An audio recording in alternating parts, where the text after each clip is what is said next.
afternoon. Happy Sabbath to all of you.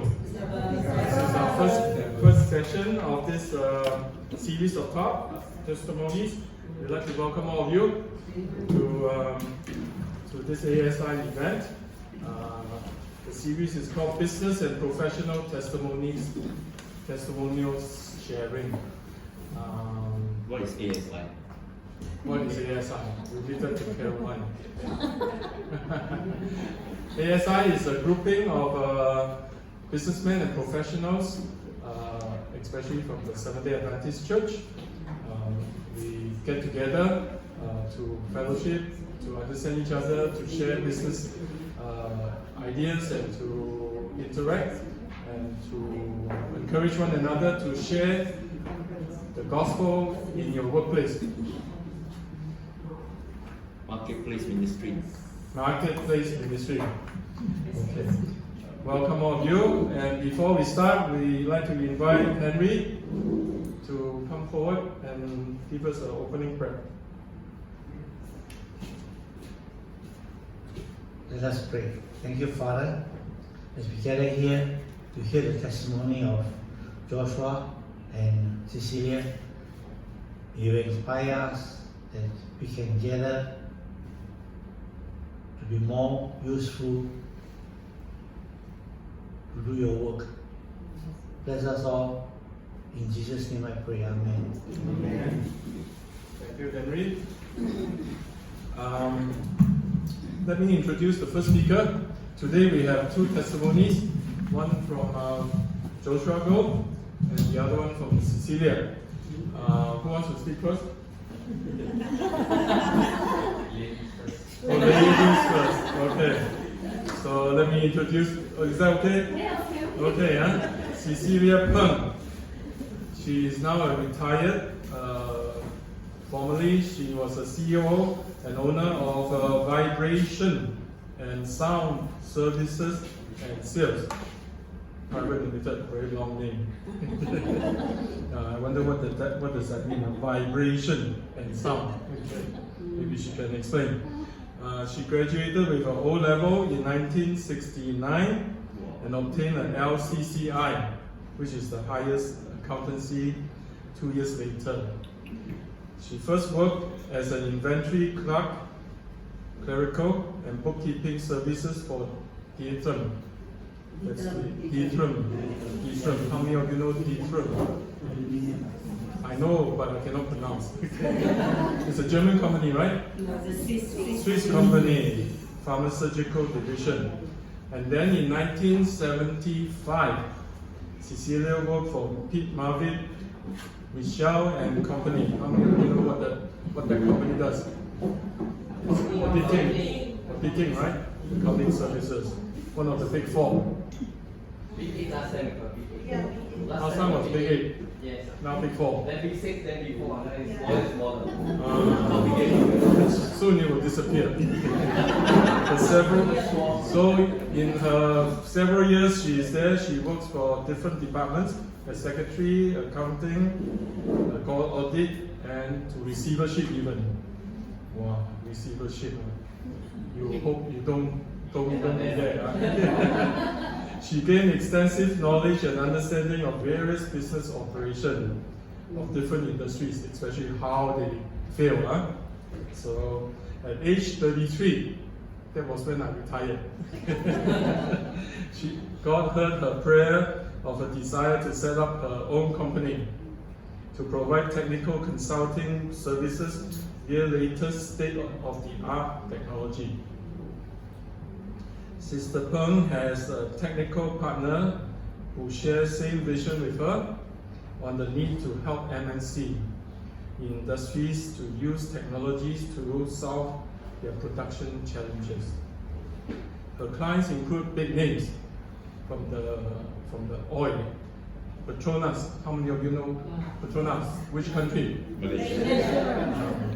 Pertamina, Indonesia. Shell, Dutch, English, Dutch. ExxonMobil, England. USA.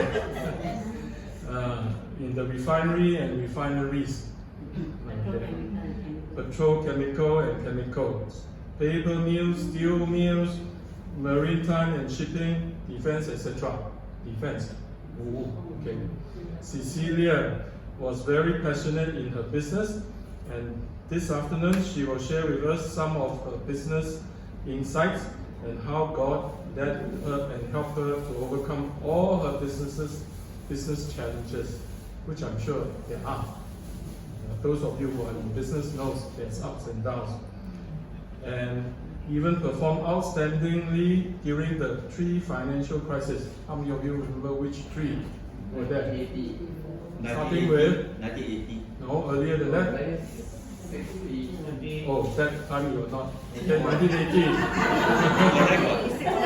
But the first one was 1973. Oh, is it? That was one crisis. The one before you were born. Okay. Okay, 1980. What is that crisis called? Asian financial crisis. No. Singapore shares that number. Worldwide recession. First time, second time.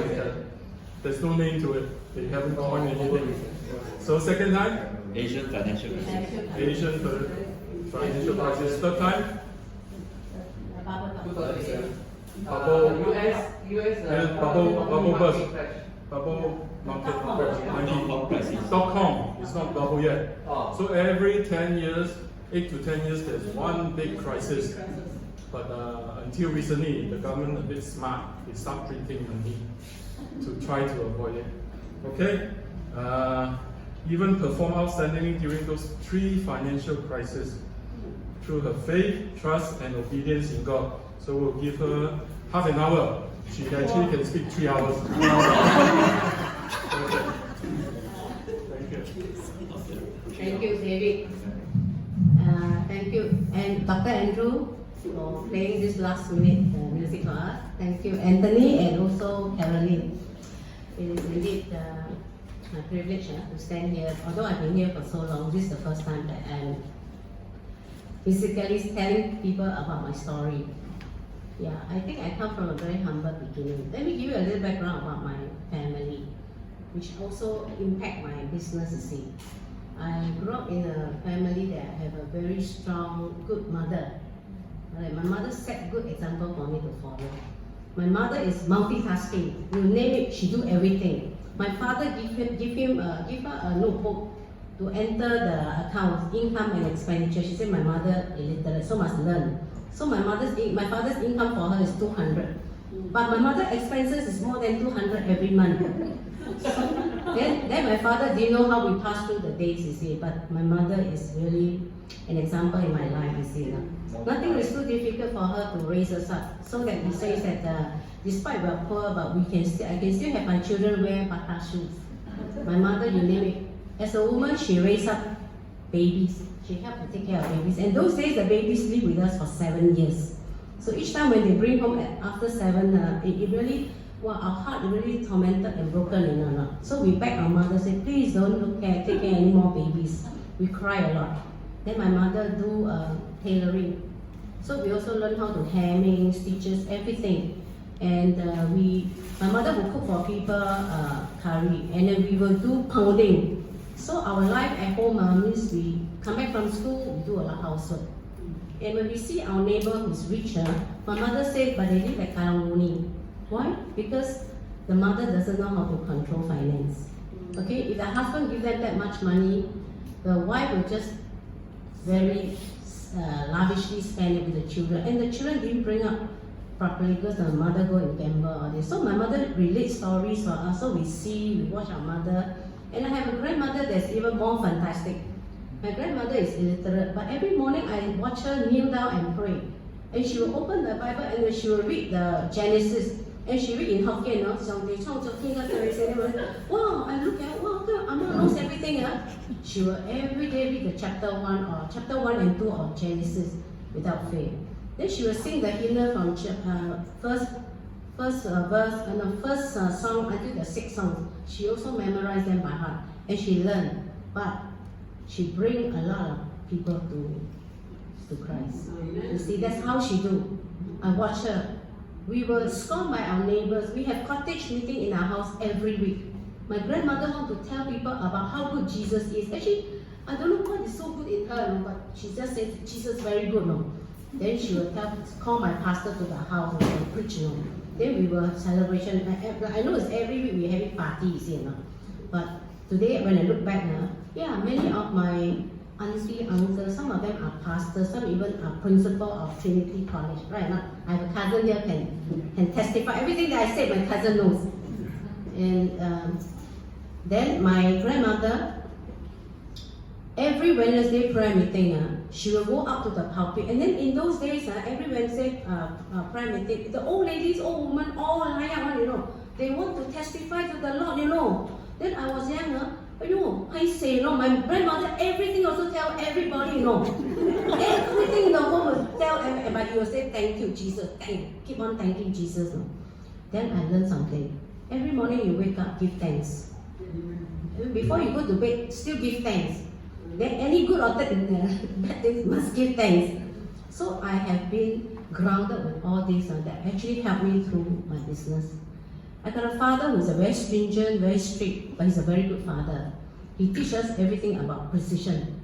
Alright, that also I learned in my business also, that you cannot do anything shoddy. You need to have system like my mother, but you need to be precision and precise. So this is my family upbringing where I learned. So today when I train my army, I'm very strict with her.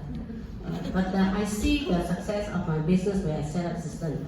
So I started from working in the accountancy company. So I do bookkeeping, I know accounts thoroughly well, everything within my fingertips. And I even count salaries. And every time I count salary is by 500,000 or this, and I tell myself, God, this money go through my hands. I calculate for people's salary. 1 cent, every 1 cent also must make sure put into the envelope. You cannot miss a cent. It's about 500,000 for about 3,000 workers. So I go through different inventory for pharmaceutical, asking those pharmacist people, hey, how do you all sell our these products? And they say, we are not salesmen, we are detail men. So pharmaceutical got detail man. I asked them, how do you become detail man? He says, oh, because I cannot be a medical doctor.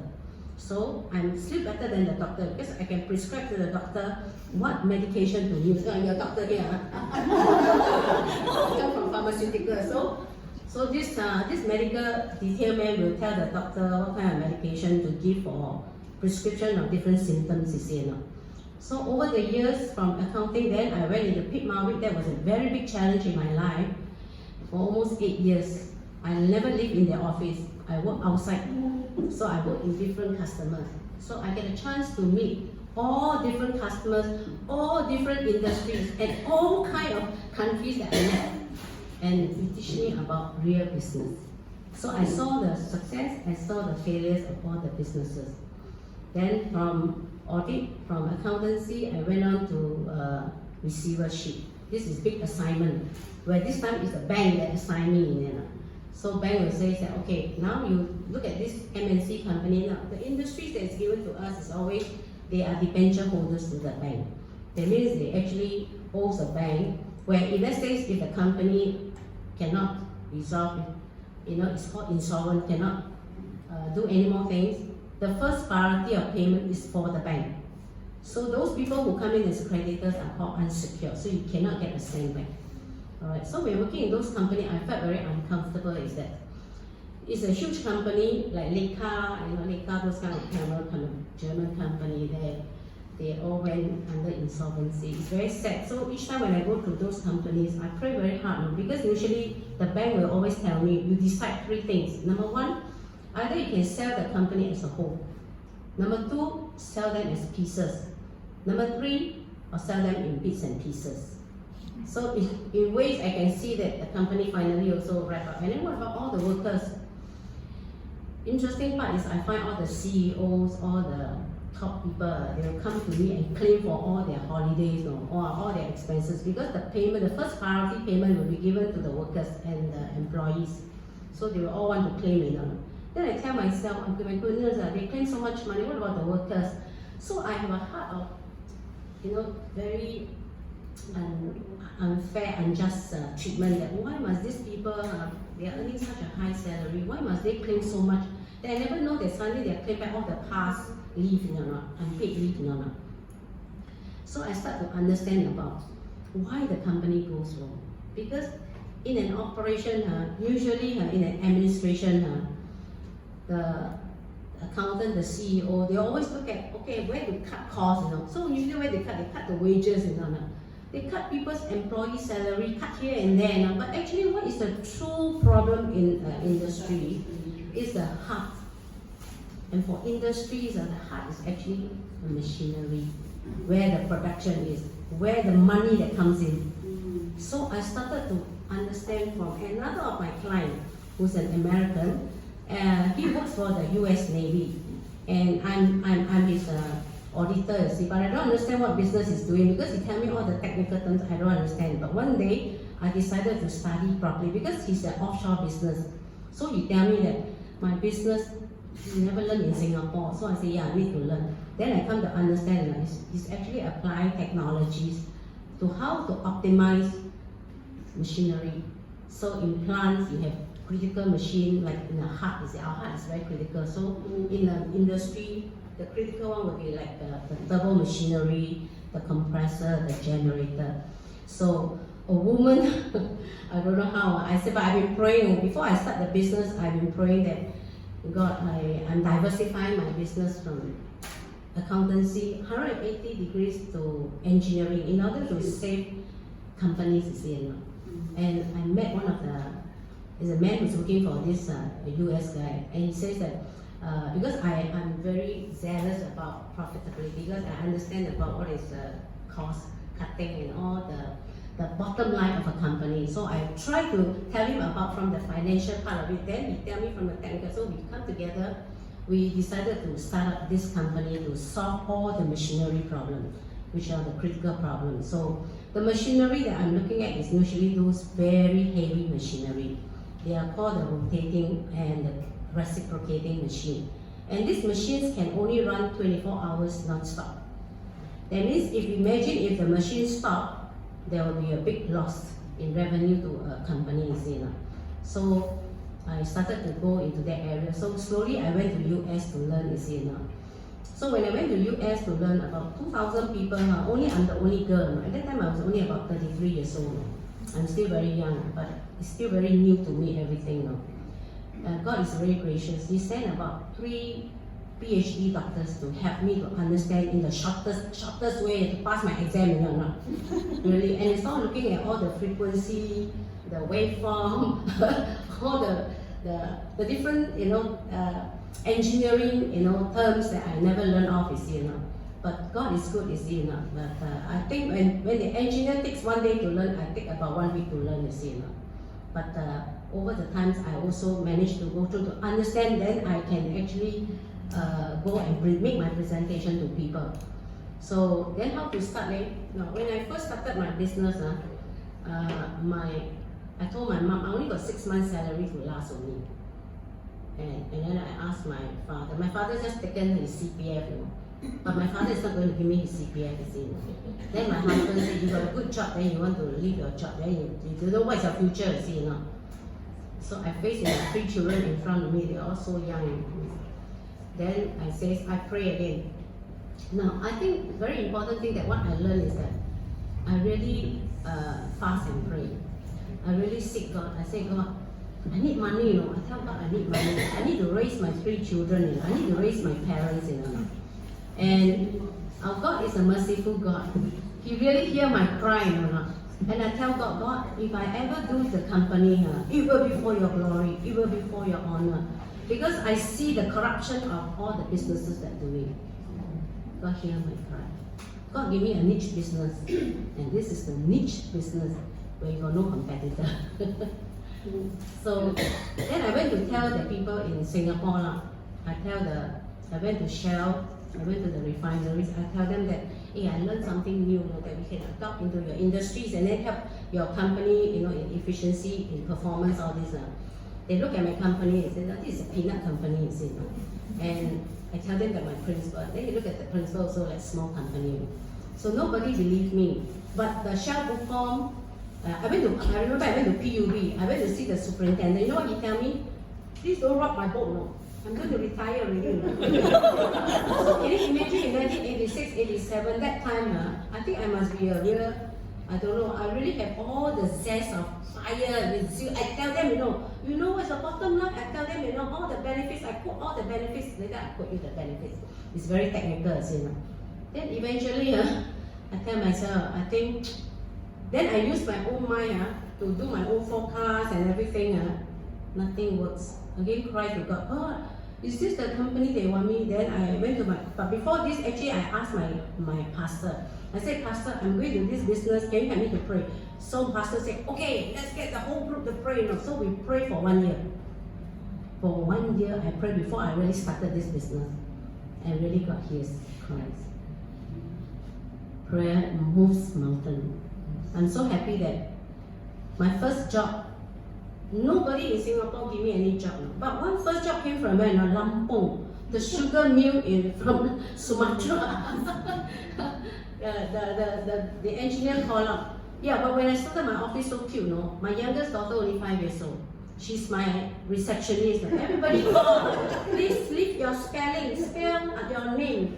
So my customer said, yo, this what kind of company, must spell the name. Because it's a one-man show. I also wash my own toilet, everything. Then my second daughter cleaned everybody, 3 of them, it's a small company. I think my company started like that this time, you see. It's at Parkway Parade.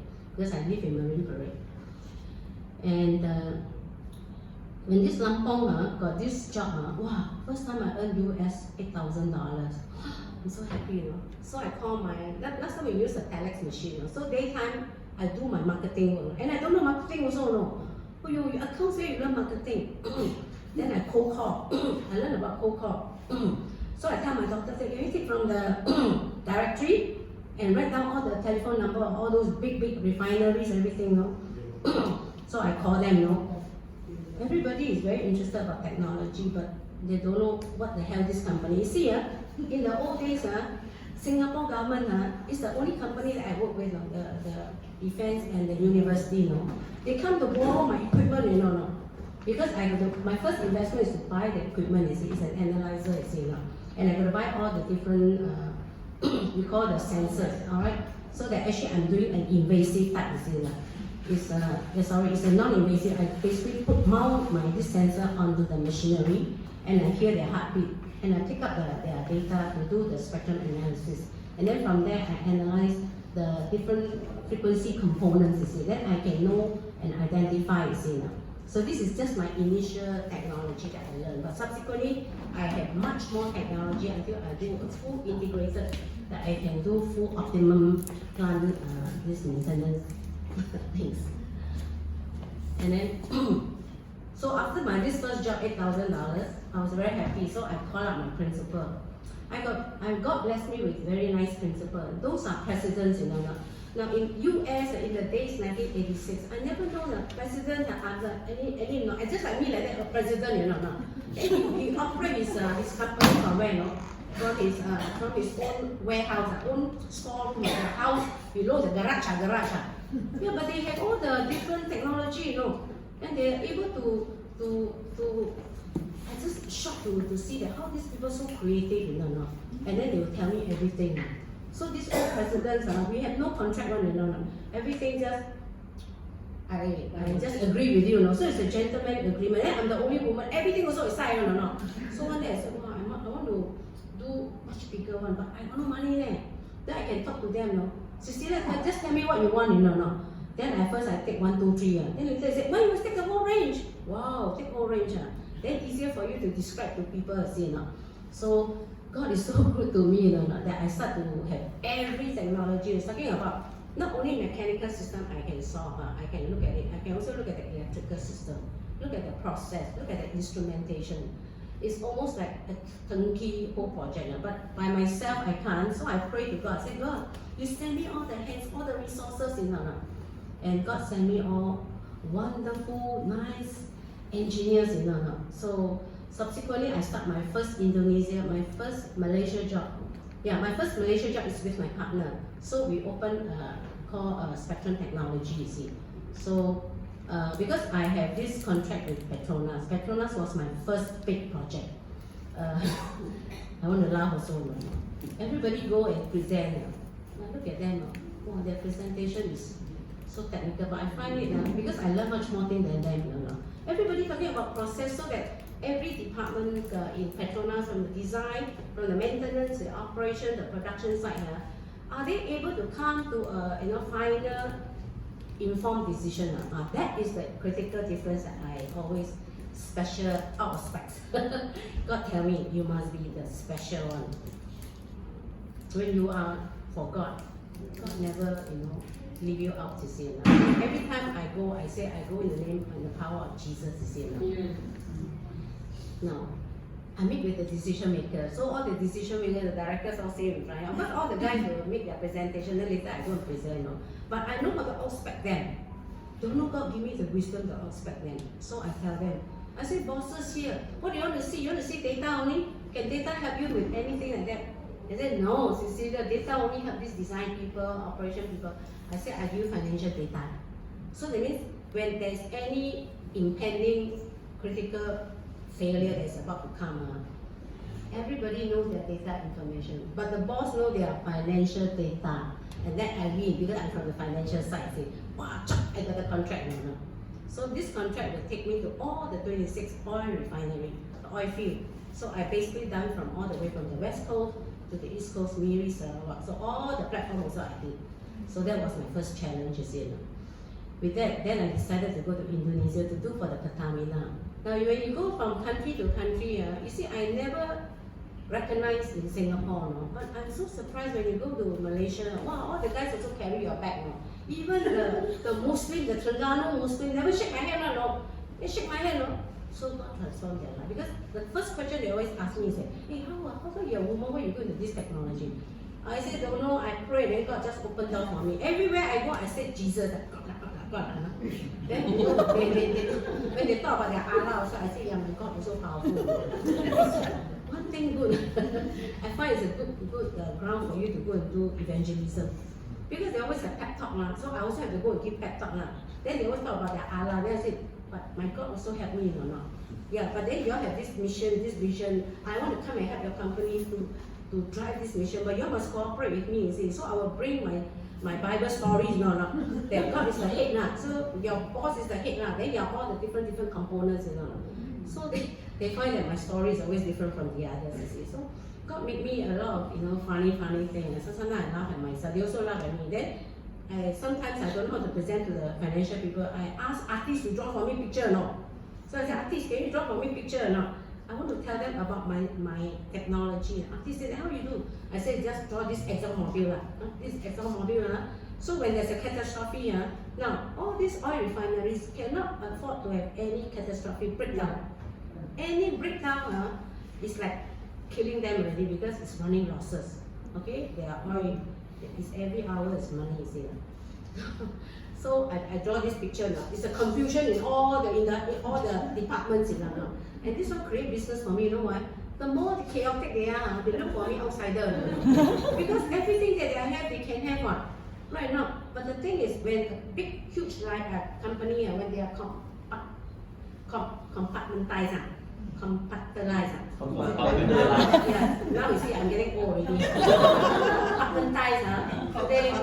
Whenever there's a problem coming from any border, nobody want to take the responsibility, So I go in to help out, but I go in and face with a lot of resistance.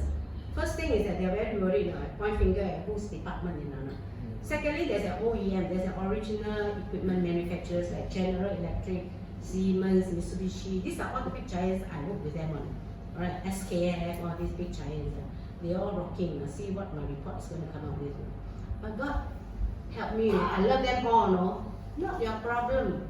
It's just that some process evaporation problem. Evaporation problem, nobody's problem, right? You can solve their problem. God is giving me very witty to help them in a very diplomatic way to give them a report. So soon they all love me. GE also employ me as part-time, like their consultant, where they had.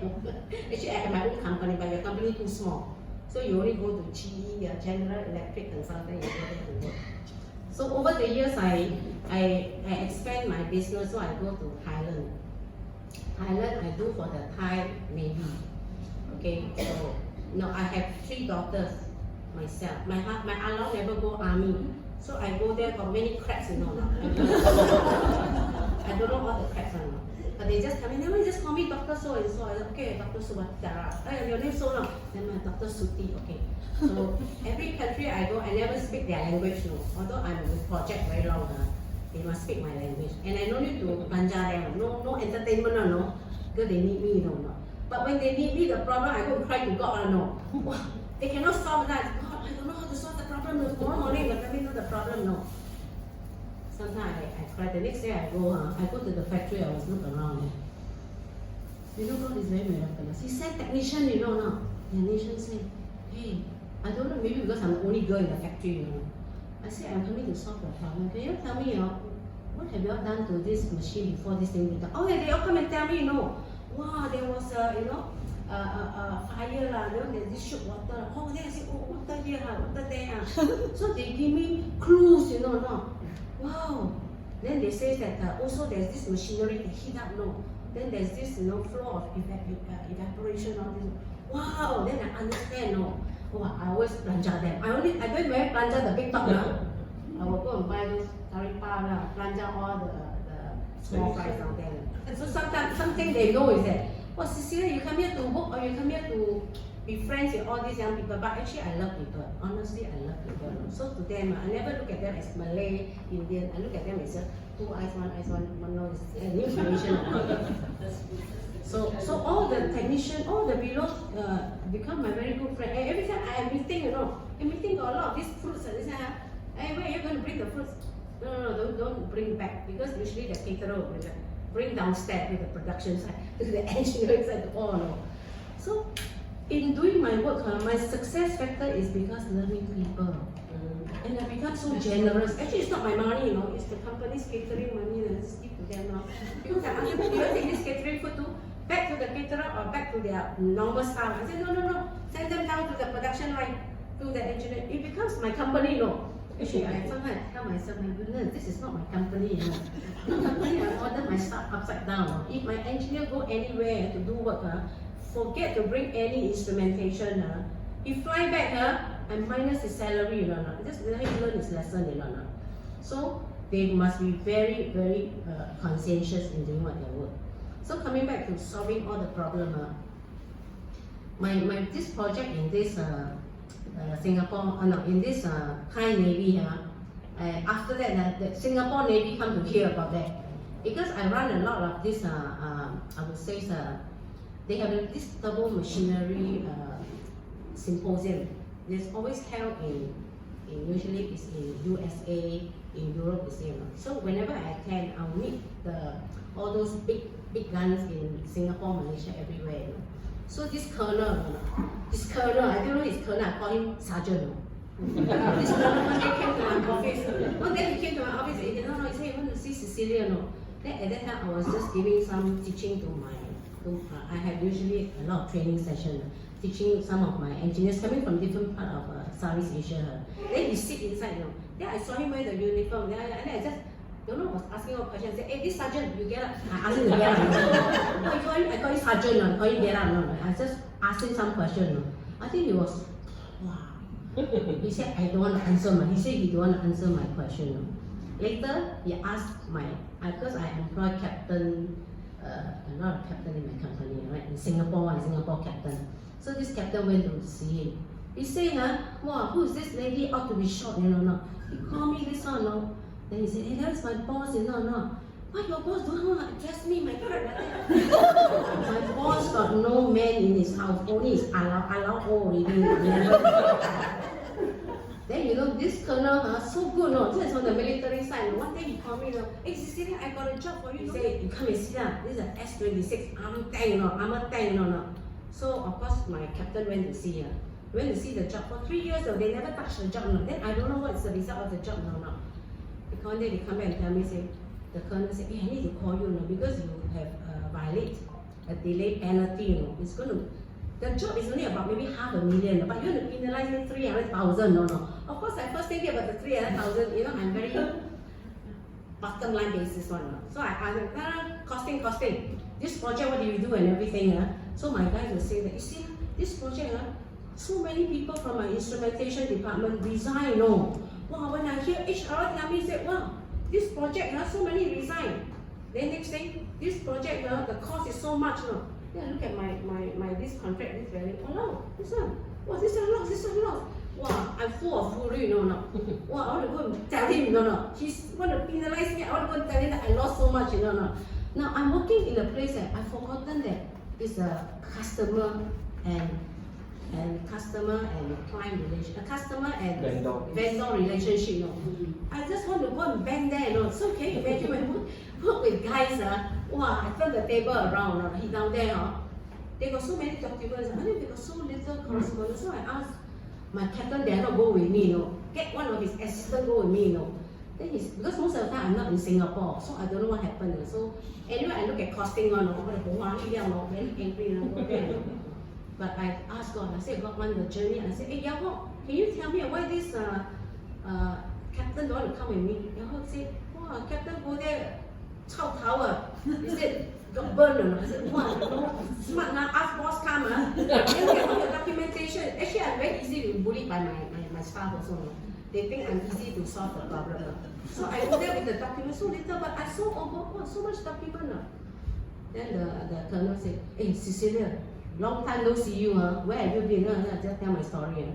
I say, Colonel, this job, you say no need tender, I think I better return you, but you better compensate me. Why I compensate you? No. So I take out my costing, I say, see, all my good engineers all left, Then he tell me, why your engineers there? I say, you give me the arm tank. All this process engineer, all very big size one. How can they crouch down there for hours? Then you limit us, we cannot even put our sensor, we cannot even put our glue, we cannot even do any attachment.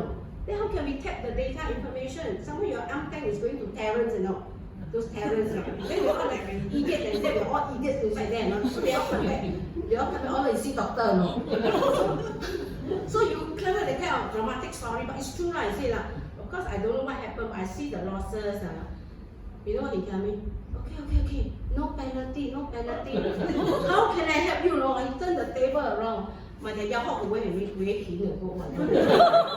forgotten that you are the vendor, I said, God, create a lot of funny things that I went to face them. In the end, they empathize with me. How can they help me this time? I said, hey, what kind of a requirement for HR? Yahoo said, now in the office now we have a few of those. We employ a lot of engineers from ETB, Institute of Technological Institute, which where this Yuki and this one graduated from there. But I'm very good with the university down there one. So I employ the university students. A lot of them are working with. They're very small petite, So I said, okay, send my Indonesian engineer, into military, Actually cannot go in, but they also give me approval. Special this pass can go in. My engineer go in and said, in their life as an Indonesian, they never even stand in front of this tank, now. Wow, he stand down there with our Jula flag, very safe, So in the end, we solve the problem. And I also have project with Singapore Navy. So after I got popular already outside, Singapore Navy come and find me. So I went to inspect their plant, see their plant. Well, this are angry already. I don't know why God give me the anger. Because last time you don't want me, now then you want me. I say, hey, this one wasted. Why so many spare parts down here? Look, this is my money, Yeah, we don't know. I say, you see that? Now you waste this money. Now, tell me what you're going to do. Pay me back all this money. No, Cecilia, tell us your technology. Okay. I tell them there are two technologies that I did for the Singapore Navy. One is actually a simulator that I work with the German people. Okay, this German doctor, I have fantastic. I have all these doctors, but I call them all permanent head damage. Sorry, they are all the technology doctors. Okay, they are very practical, but they are very very good people as well. Not everybody can solve problems with Taiwan University. Those called PhD, not all. Because I've tested them many times. It's only the technician that can solve the problem. They don't do the same. Sorry. So the simulator is what we do with this German doctors. They buy different classes of ship. So if you buy the class of ship from France give you the machinery, but they don't teach you exactly the full I would say the maneuver, how you can maneuver this vehicle. At the same time, if there's any foreseen trouble that's coming. So when you work with this German, they are very good with weather. And they are very good with finding locations where there are dangerous spots, you see. So to do the project, you need people who have all this kind of information, you see. So before the different engineers are going to the ship, they will be trained. So it's just like the pilots. So train them to really so well versed with the different classes of ship. So that at any time of a crisis, they are able to follow the correct operation on how to, just in time. That means, because this morning we just said this here now. This morning, this who preaching is talking about crossing the river Rubico, where there is a point of no return. For ship, also same thing. When the ship is actually going fast speed, if you suddenly tell them to make a turn, it's too difficult already, because it's a huge giant, you see. So we will teach them about how to handle crisis and all this. So we actually built a simulator for them, so that their engineers will be trained until very thoroughly, then they can go to operate on the ship, you see. So therefore in Singapore, when we have some of those ships accident, it's because there is no proper training. So there's another class that I did for the Singapore Navy, is actually helping them to install the condition monitoring and analysis machine, where they actually go for exercises, you see. When they go for exercises, sometimes in the middle they can have a problem right now.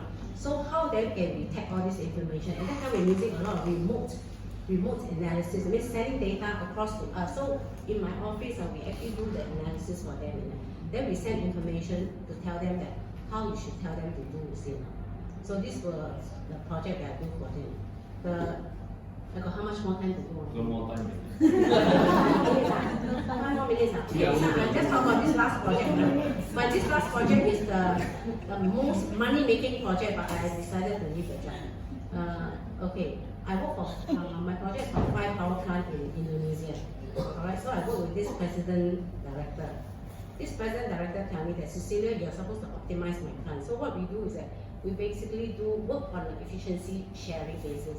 That means their plant can be running about 50%. But if the moment I increase their efficiency, I will share money with them. But I only share 20%, but I bring in technology, I bring in my people, I train their people. And for the balance of 70%, you know how they spend, how they distribute or not? 20% back to their Akong PLN. PLN, yeah. The other balance 50%, you know how they share? All the way from the president director until the security guard, you know or not? I was quite surprised, you know, because I only know this is what happened. When we disassemble the machine, sometimes the machine you got to open up, you see. So when you open up the machine, you got to fix it back. Oh, before we open, we realized that one of the blades, the machinery blades, has lost. One machinery blade cost maybe 50 to 100,000, you know. How can such a heavy machinery blade lost, man? So I said, hey, Pak Samudin, please go report police. This is my case, no. Okay lah, wayang, no, go and report police. But the next time, we got another project at another site. They call me back, hey, boss, serial number same, you know. Wow, that means it's a big issue for me. I tell him, I say, hey, Pak, you explain to me. Are we going back to police? Actually, in Indonesia, no point is going to police. Then he tell me about the structure. Cecilia, please close one eye, you know. Cecilia, I tell you, this job is very difficult, no. Because if you know something and then you cannot run the machinery, then I got no money also, no. I tell you, I teach you, no. Do reverse engineering for me, no. Then I tell myself, reverse engineering, the one is Salawan, no. I say Salawan, no. Because I'm always against the right things, no. But they know that I practice righteousness, you see, no. They tell me, if we're all retiring with you, no. We need you to help us, no. Do reverse engineering, because GE tell them that for that particular model of their turbo machinery, it's going to be obsolete. So once obsolete, so I calculate how many machines they have. 5 plants, each plant got 5 turbine. One turbine costs 22 million. So 5 turbine times 5, 25, times another 22 million. Wow, it works out so huge. I can help them. He said, only you can help them. I said, oh, how I can help you? I go and pray again. I say, God, no, this one is to send somebody. It must be super high, no. Because this one is definitely violating the patent rights, no. If violates the patent right, they will sue me upside down. My company also cannot stand on it, no. You know what God sent me? One of a guy that I met in the I attend a lot of training seminar, turbo machinery exposition, technical talks, everything. This guy suddenly one day call me, hey Cecilia, I want to come by Singapore, no. Then I said, hey Steven, I can't remember you, no. Never mind, when you pick me at the airport, you see me, hey, but Steven, you tell me, hey, what you major in, Oh, now I sit as the auditor of the patent rights for compressor. Wow, I said, sweet, God send me somebody sitting as an auditor, and he's in charge of the patent rights, Yeah. I said, hey Steven, I need help now, no. Because I'm offered to do reverse engineering for certain model. Okay lah, any taiji, that's simple lah. Wow. I go and tell the president director, I said, okay, meeting. Okay, I got somebody that can help me lah. How much can you pay me to do this proposal? She said, $500,000 enough or not? I said, $500,000, I don't know, right? I don't know how much is going to be his fees or not. Cannot, we got no budget lah, $500,000. Then I said, okay, $500,000, then I take note, because it's my trial. It's a trial and error I also never do before in my life, just because this man come along. Wow, I didn't know it's big business, no. Big business, called spare part business, no. Steven went with me, we went to do audit, because he's sitting as a auditor for patent rights, so he know how to violate, know how to move away from violating, the patents of a particular model. So for that, I say that. Then he tell me, since he's the auditor, you know the best audit way to do it or not.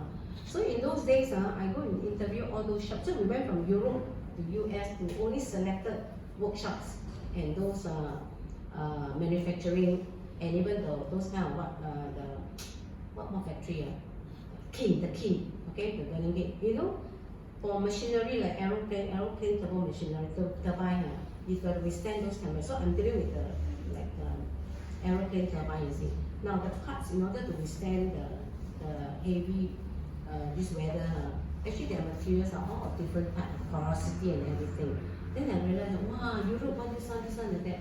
Then I even understand how General Electric operate their business. I also understand how Siemens operate their business. You see, one turbine like that costs 22 million, but I'm not going to build all in one place, no. A here, B here, C here, D everywhere, no. But this patent right auditor knows where to source them. How am I going to source the whole world to find all this? And then going there, he even teach me, do you believe in ISO standard? No lah, ISO standard so much, we put them one side. We go and interview people, we look at all the code. Because what we need traceability. So that in any event, if a turbine got fire, you know how to trace.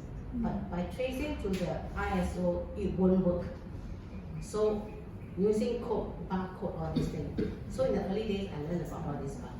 And everything that I learned is all about online, it's all about real time. So every information that we get is all real time, you see. And so we learn about this. I get the proposal. So I went to find out that for one turbine, 22 million, if I assign your company to be my project person to do, but already I know which company, maybe A to Z company. Out of this 26 company, you are the project manager for me. The first step is only trial and error, may cost maybe 22 million. But subsequently, if this one is successful, the input from the others is getting cheaper and cheaper and cheaper and cheaper. So therefore, I do the costing for them. You know how much they're going to make the money?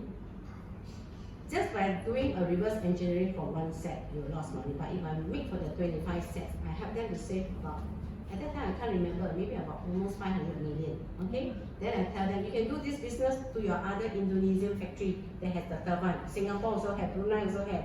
Indonesia, Malaysia, all your neighbors all got this model. They collected, I think total about more than 1,000 units around Indonesia and Malaysia. So I work out everything, but that doesn't include in spare part, just only the main, because G is going to obsolete this model. The moment G obsolete means becomes your business. You become the owner, you become the vendor of this one. It was about 22 billion. The directors all fall off their seat. They say, hey, Cecilia, help us this time. What? We are all going to retire. You just go and negotiate 5% for us. I tell you, I never know that it's a very corrupted country. Can help them to save money. PLN is in negative, you know. Their company is negative and yet they are still cheating, you know. I wash my hands, I move out of that business. And I never want to go back. Then Megawati sent his son-in-law to my company. He said, hey, you're absent from there. Don't do for power plant. Come and do for oil and gas for me again. But I said, no, I don't want. I don't like it. Because at the end of the day, I found that 1 Timothy 6:6, godliness in contentment is great gain. When I come back home, I saw my children all successful. My eldest daughter, actually my children can run my business. My eldest daughter majored in sales marketing, but today she's a CEO of Temasek Investment Public Affairs. My second daughter is a qualified engineer from Imperial College, but today she's a C-Tai-Tai. No need to work, better than me. My third child is a clinical psychologist in Australia, but she's living there. So I tell myself, one can do for me sales, one can do for me operation, one can do HR. Oh, you don't work for me? Mommy, very hard the way you work, like no end. Really, I stretch myself, you know, so much. So I retired because I think I'm too tired already. Then also, the companies want to buy. G want to buy my company, FAG want to buy my company, SK want to buy my company, but it's too sentimental to me. So in the end, I leave my company for 15 years for my staff to operate. But these people never chiong, no? They don't have the passion. I ask them, what kind of project you all get? Ayo, ad hoc project, ad hoc. Ayo, what hell? Cannot make money on. See, like, this is men, you know, no? At the end of it, I tell myself that you must have passion and you must have the power. So I think with God leading you, and God is for you, nobody can come against us. Another thing I realize is that God never make you the lowest. I am the highest. I always the number one. And I'm the head, I'm never the tail. And I'm the top, I'm never the bottom. Amen. Thank you. Thank you, Cecilia. Wonderful testimony, huh? Well, you compress all the 3-hour talk into half an hour. You still have a lot of story. Akan Patan, second part 2. Well, really, we are touched by Cecilia's testimonies, right? How she worked with God to make her business a success. Next on the agenda